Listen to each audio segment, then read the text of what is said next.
Hello friends, कैसे हो आप सब। तो आज हम बीपीएससी 103 का मोस्ट इंपॉर्टेंट क्वेश्चंस करने वाले हैं विद आंसर्स। दिसंबर 2022 का आपका क्वेश्चन पेपर होने वाला है, क्योंकि ये जो क्वेश्चन पेपर है इसमें आपको काफ़ी सारे क्वेश्चंस ऐसे मिलेंगे जो कि लगभग कुछ क्वेश्चन पेपर्स में रिपीट है, कुछ सालों के जो क्वेश्चन पेपर मैंने एनालाइज किया है। जैसे कि ये आपको एक मैं दिखा देता हूँ, 2-3 क्वेश्चन पेपर। ये है एक दिसंबर आपका 2023 का, ठीक है। इस पे मैंने एनालाइज किया है, ठीक है। और ये जून 2023 का है, इसको मैंने एनालाइज किया है। इन सबको एनालाइज करने के बाद जो लास्ट मैंने कंक्लूजन निकाला एनालाइज करने के बाद, वो ये वाला क्वेश्चन पेपर है, क्योंकि इसमें कुछ क्वेश्चंस ऐसे हैं जो कि बहुत अच्छे हैं और ऐसी संभावना है कि वो दोबारा आ सकते हैं। हालांकि श्योरिटी नहीं है किसी भी बात की, ठीक है। मैं आपको सैम्पल पेपर नहीं देने वाला हूँ कि भाई कोई सैम्पल पेपर दे रहा है या बोल रहा है कि नहीं आएंगे, ऐसा कुछ भी नहीं है। आगे तो अच्छी बात है, अदरवाइज़ आपको सीखने को मिलेगा। इससे ये होगा कि आप जो क्वेश्चन आप नहीं कर पा रहे हो एग्ज़ाम में, उनकी भी आप आंसर दे पाओगे, क्योंकि ये पूरी समरी की तरह होगा।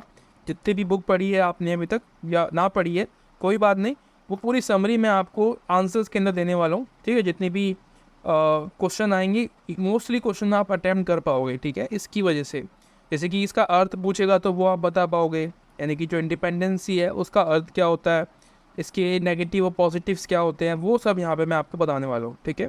डायरेक्टली क्वेश्चन देखते हैं और देख लिया हमने। अब हम आंसर के बारे में बात करते हैं। तो सवाल आपके सामने मैंने आपको दिखा दिया वैसे भी, कि भाई इंडिपेंडेंस का अर्थ पूछ रहा है और नकारात्मक और सकारात्मक स्वतंत्रता के बीच अंतर पूछ रहा है। तो मैंने क्या किया है, पहले इंडिपेंडेंस को मैंने यहाँ पे एक्सप्लेन किया है कि इंडिपेंडेंस होता क्या है, ठीक है।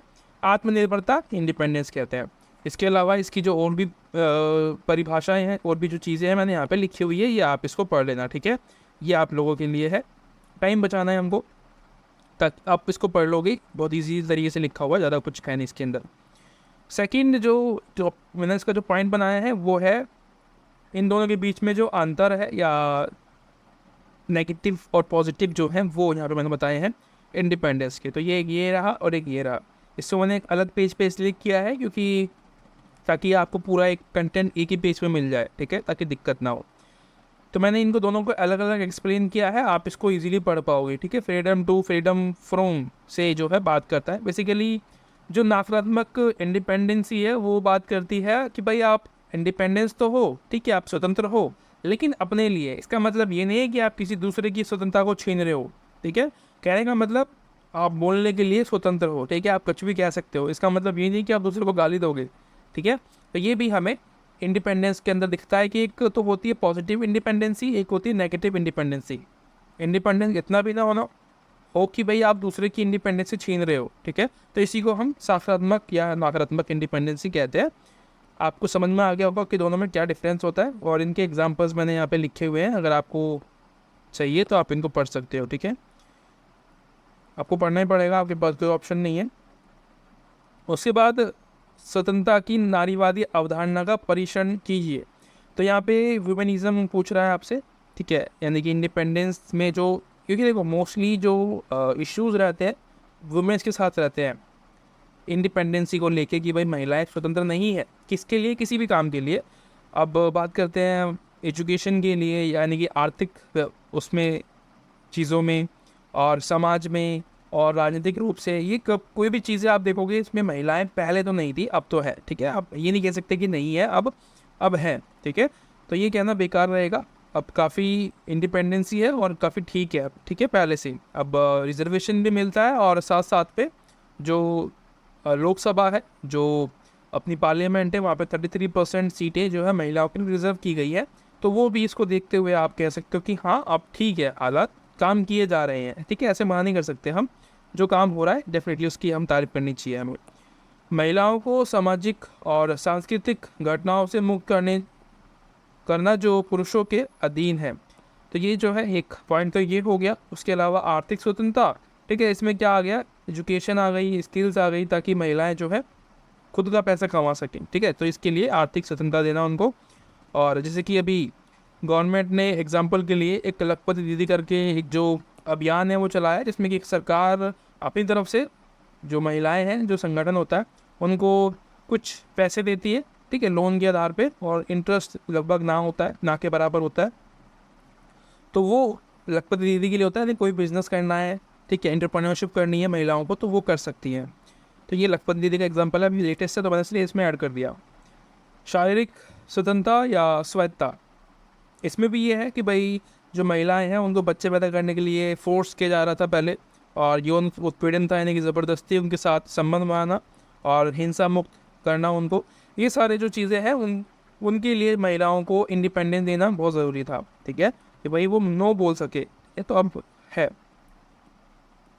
उसके अलावा राजनीतिक भागीदारी, ये भी इम्पॉर्टेंट है। मैंने आपको बताया अभी जो पार्लियामेंट है वहाँ पे 33% जो रिजर्वेशन है वो रखा गया है, हालांकि इसको 33 नहीं बल्कि 50% होना चाहिए, ठीक है, ताकि सबको बराबर कम अधिकार मिले, जितने पुरुष हैं उतनी महिलाएं हों।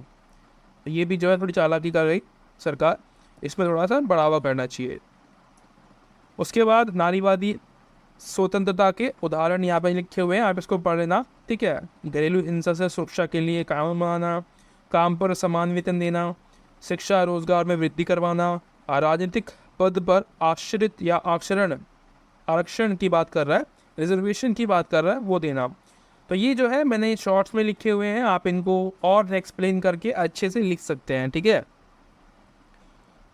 उसके बाद समानता और स्वतंत्रता के बीच संबंध, काफ़ी अजीब सा क्वेश्चन है, समानता और स्वतंत्रता के बीच जो संबंध है उनको पूछ रहा है, तो काफ़ी अजीब सा क्वेश्चन है।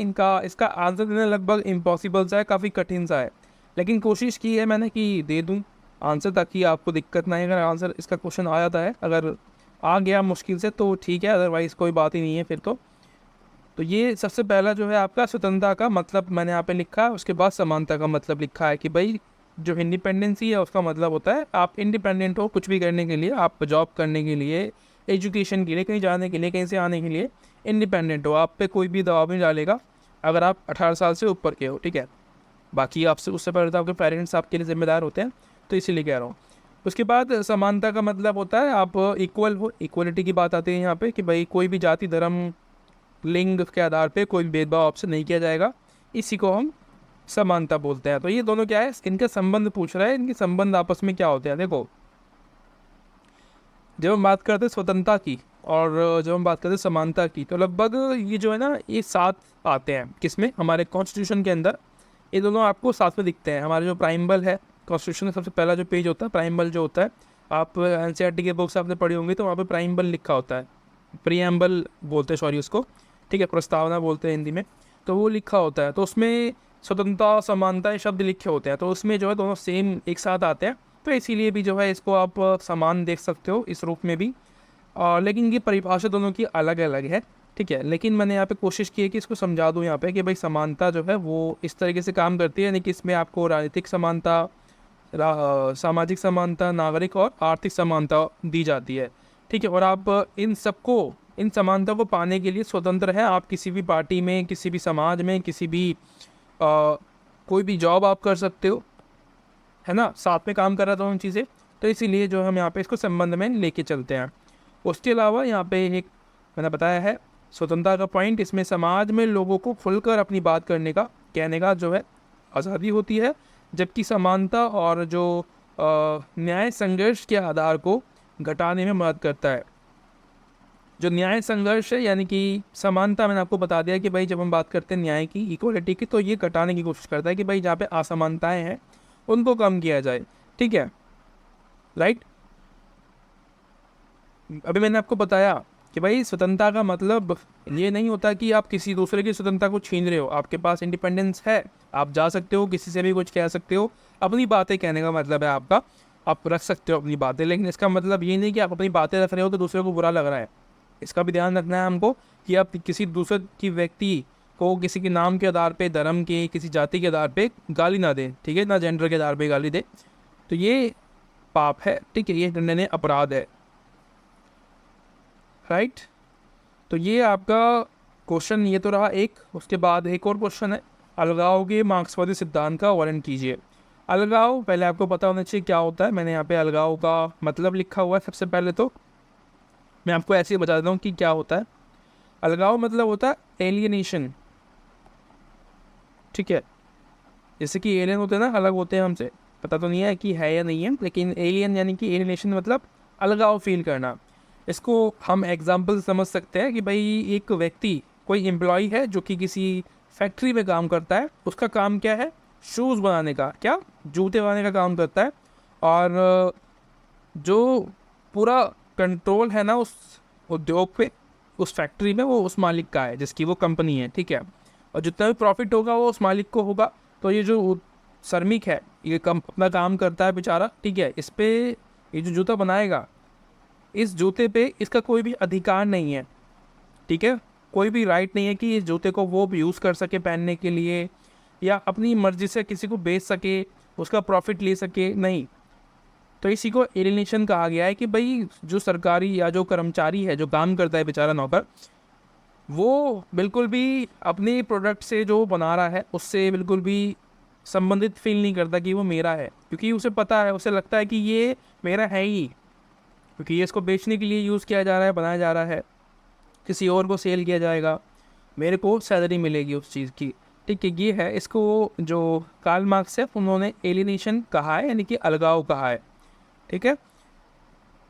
उसके अलावा यहाँ पे जो अलगाव के कार्ल मार्क्स ने कुछ 4 प्रकार बताए हैं, 4 प्रकार के अलगाव होते हैं। पहला अलगाव होता है अपने उत्पाद से अलगाव, ठीक है। दूसरा होता है उत्पाद कार्य से पृथक्करण, यानी कि उससे भी अलगाव होना, यानी कि जो कार्य होता है एक उत्पाद से और एक कार्य से, 2 चीज़ हो गई। तीसरी चीज़ होती है प्रजाति से, यानी कि जो आपकी प्रजाति के लोग हैं, प्रजाति मतलब जैसे कि आप कहीं पे काम कर रहे हो, ठीक है, किसी ऑफिस में, किसी दफ्तर में काम कर रहे हो, किसी फैक्ट्री में काम कर रहे हो, तो वहाँ पे जो आप काम करोगे, जो प्रोडक्ट बनाओगे आप, उस पर अपने जो लोग हैं, हमारे बीच में एक कंपटीशन पैदा किया जा रहा है। आपको नहीं पता है शायद, कंपनियों में, फैक्ट्रियों में कंपटीशन पैदा होता है, ताकि जो एम्प्लॉयज़ है ना वो आपस में एक रूपता ना पैदा हो जाए उनके अंदर, ठीक है, साथ में बैठ के ना खाना खाने लगे, वो एक दूसरे से चिढ़ने की कोशिश जो है हम लोग करते हैं, और जो कंपनी है उसमें सक्सेसफुल हो जाती है हमें एक दूसरे के प्रति भड़काने के लिए, ठीक है। तो ये जो है एक प्रजाति में हमारा एक भेदभाव पैदा किया जा रहा है, एक अलगाव हमें वहाँ से रखा जा रहा है अपने मित्रों से, जो हमारे साथ में काम करते हैं उन लोगों से। और इसके अलावा इसमें यात्रियों से अलगाव होता है, यानी कि जो भी पैसेंजर्स होते हैं, यानी कि रोज़मर्रा की ज़िंदगी में हम जो है जॉब पे जाते हैं, सुबह जाएंगे 9 बजे और फिर शाम को 7-8 बजे तक घर आते हैं, तो ये क्या है, हमारी ज़िंदगी से हम अलगाव हो रहे हैं, ठीक है। तो वो भी एक अलगाव के अंदर आ गया। तो ये इसके कुछ 4 प्रकार कार्ल मार्क्स ने बताए हैं। तो यानी कि एक अलगाव से इतनी सारी चीज़ें जो है हमारी ख़राब हो रही हैं, राइट। उसके बाद 7th क्वेश्चन जो है आपका, वो है मानव अधिकारों के 3 प्रमुख प्रकारों का संक्षेप में वर्णन कीजिए। तो यहाँ पे मैंने लिखा हुआ है, इसको आप पढ़ लेना, ठीक है। प्राकृतिक अधिकार ये भी इसके अंदर आते हैं श्रेणियों में, तो ये भी आप पढ़ लेना। ये ठीक से मैं आपको एक बार पॉज करके दिखाता हूँ, ये आप इसकी स्क्रीनशॉट ले लेना या फिर इसको पॉज कर लेना पढ़ने के लिए। और एक ये है आपका, ठीक है, इनको आप पढ़ लेना। इनको आपको एक्सप्लेन करना पड़ेगा, राइट। पहला इंट्रोडक्शन लिखना पड़ेगा और लास्ट में जो है पहले इंट्रोडक्शन, और फिर आप इनको लिखोगे, साथ साथ में इनको एक्सप्लेन भी करोगे। मैंने कम इसलिए लिखा है ताकि आपको याद हो सके। और लास्ट में निष्कर्ष लिखना पड़ेगा आपको, वो तो आपको पता ही होगा, आपको 4 पेज भरने हैं इसके लिए, ठीक है। 9वां क्वेश्चन जो है आपका, वो है बहु संस्कृतवाद के अर्थ और प्रकृति का, या प्रकृति पर चर्चा कीजिए। ये भी काफ़ी बड़ा क्वेश्चन है।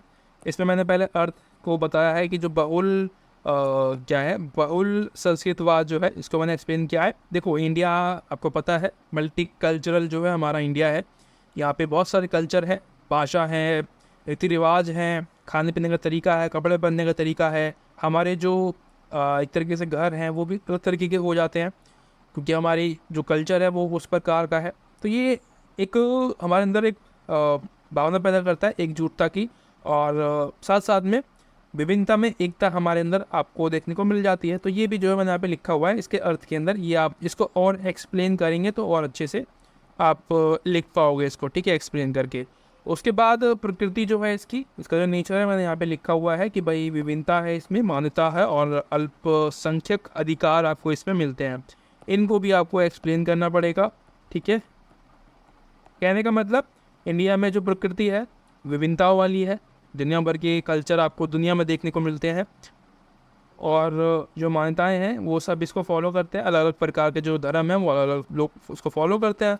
हिंदू धर्म हिंदू रिलीजन को फॉलो करते हैं, मुस्लिम उसको फॉलो करते हैं अपने को, क्रिश्चियन, सिख, बौद्ध, जैन, ठीक है। और आर्यन अलग अलग धर्म हैं, सब अपने अपने धर्म को फॉलो करते हैं, जो कि अच्छी बात है। और अल्पसंख्यक अधिकार, यहाँ पे ये भी होता है कि आप अगर जैसे कि बौद्ध है, जैन है, क्रिश्चियन है या आर्यन है, तो इनकी संख्या कम है, लेकिन संख्या कम होने का मतलब ये नहीं कि इनके पास अधिकार नहीं है। हमारे कॉन्स्टिट्यूशन में इनको अधिकार दिए गए हैं अलग से, ठीक है, कि भाई आप अपनी सांस्कृतिक संस्थाएं हैं यानी कि स्कूल्स हैं वो आप बना सकते हैं और अपने बच्चों को वहाँ पे उसके बारे में एजुकेट कर सकते हैं, ठीक है। तो ये भी आपको मिलता है, ठीक है। ये हमारी प्रकृति है, इसको आप कर सकते हो। और यहाँ पे कुछ दृष्टिकोण है, ये आप इसको लीव कर सकते हैं, ठीक है। ये इतना इंपॉर्टेंट नहीं है, मैंने ऐसे लिख दिया था। आशा करता हूँ आपको वीडियो अच्छी लगी होगी, और कैसी लगी वीडियो आप मुझे कमेंट करके ज़रूर बताना, ठीक है। और अगर अच्छी लगी है तो आप मुझे सब्सक्राइब वगैरह भी कर लेना, ताकि जल्दी से मेरे 1000 सब्सक्राइबर्स पूरे हो जाए। तो इसी के साथ मिलते हैं अगली वीडियो में, तब तक के लिए thank you so much, bye bye.